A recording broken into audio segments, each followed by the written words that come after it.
was really more concerned about cocaine use and the erratic behavior of Tyson Fury, and that was one of the main reasons that the fight was postponed. Now, as you know, this is not really anything new for Tyson Fury. Those are the words of Fanon, which he claims that Tyson Fury's reason for postponing the fight was to cocaine use. The sporadic behavior of Tyson Fury. He said there's sources inside of Fury's camp that state that Tyson Fury was indeed doing cocaine. And that was the reason for the postponement, on top of him getting beat up by his sparring partners, i.e. Effie Ajagba, Jared Anderson, Big Baby, those cats. And according to Fanon, of course, he is now is led to cocaine problems that led to the fight delay. Let's listen to what else Fanon had to say. Bars. Fury has in the past has said that he was, that he had used cocaine. Now, the way that he had described his cocaine use, he was saying that he was doing it like 24 hours, 24 hours a day or whatever. And that, is probably a bit of an exaggeration. However, because that's what, Tyson Fury does. He's over the top with everything. However, it does, explain, could explain why he would think that people are going to believe the excuses that he gave for this fight not happening.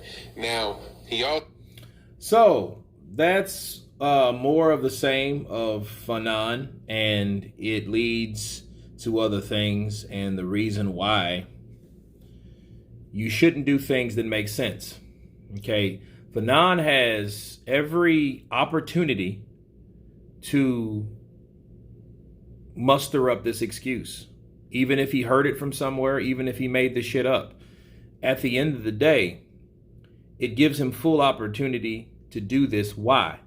Because, for one, you don't say you have COVID and then walk around and hug and shake hands with people.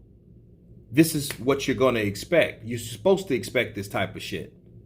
Now, we know Fanon could give two shits about Tyson Fury, or his ex-affiliates or whatever. They don't care for Tyson Fury like that because they have a alliance of channels that all agreed to push the same thing.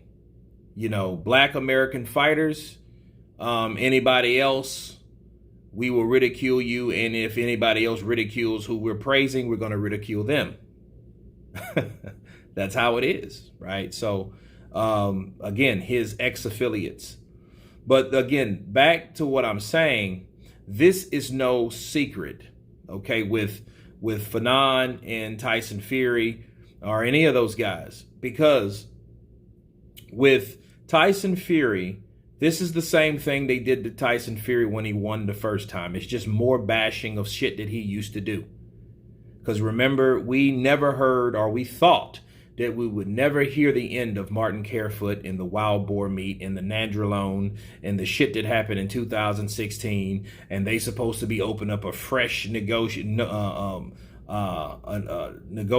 accusations and investigation about the nandrolone because of the farmer has supposedly came out and said it was all a lie now in 2020, which made no fucking sense. Then all of a sudden he said it was a lie, or he wanted to step down or step out of it. So first he lied, then he said he lied about lying, and now he's saying I don't want to be a part of me lying and not lying to cover up my lies because I love all that shit, right? This is more of the same. Okay, this is just another thing. They're going down the list of things to add when it comes to Tyson Fury.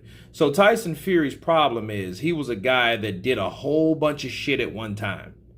He did a whole bunch of shit at one time against a certain fighter, and his name was Vladimir Klitschko. Vladimir Klitschko was cheated. If anybody was cheated, it was Vladimir. It was not Deontay Wilder. It's just Deontay Wilder is reaping the residual effects of Tyson Fury cheating Vladimir Klitschko.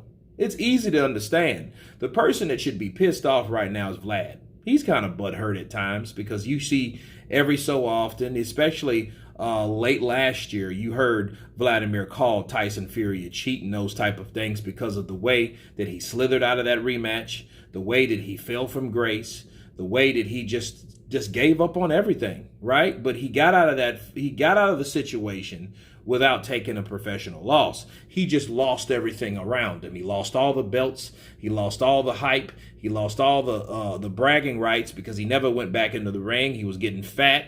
He had fell from grace. He was thinking about suicide. So whatever. He lost it all. And then with beating Deontay Wilder, he got it all back. Now, he just didn't do it overnight, okay? It took a draw, losing over 150 some odd pounds to get all this back, you know, getting with Ben Davison and all that, and that was a whole different journey. But when he beat Deontay Wilder in 2020, it's like he received it all back and then some. But this time, he wasn't in Germany. He was in the US of A. Okay? And everybody that's seen Tyson Fury do that, they started to really hate the idea of Tyson Fury beating Deontay Wilder. So what did they do? Let's dig up. Let's do some Ray Donovan shit. Let's dig up his past. Let's start going after him and the things that he used to do. Again, he used to do cocaine. This is another thing that he was tested positive for. Cocaine. Nandrolone and cocaine. Okay? So this is more of the same. So it's easy for Fernand, if he heard it or not.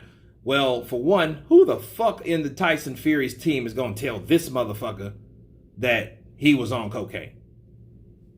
Counterpunch. So it's safe to say, if I was a betting man, I would bet that Fernand made that bullshit up. Why? Because he can. Because Tyson Fury has already done it, and the way their logic is, once you do it, you can do it again. Once a cheat, always a cheat. Once a crackhead, always a crackhead. Once a cokehead, always a cokehead. Once a drunk, always a drunk.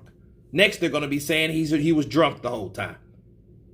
Okay? It just doesn't really stick as much because he's already Irish and he's already a gypsy and this, that, and the other. And we know in the combination between the two, they love to do two along with fight. Okay? That is the stereotypes of those.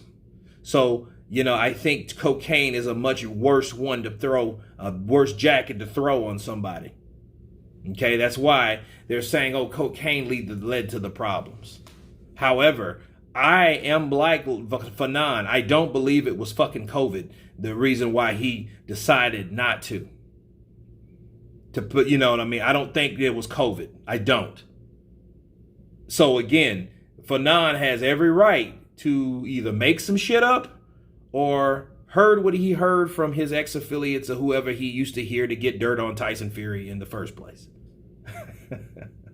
So anyway, that's my counterpunch on Fernand's video that Tyson Fury's cocaine problems led to the fight delay. You guys tell me what you think, that Tyson Fury really delayed this fight. Of course, please subscribe. And you guys been Counterpunch. Peace.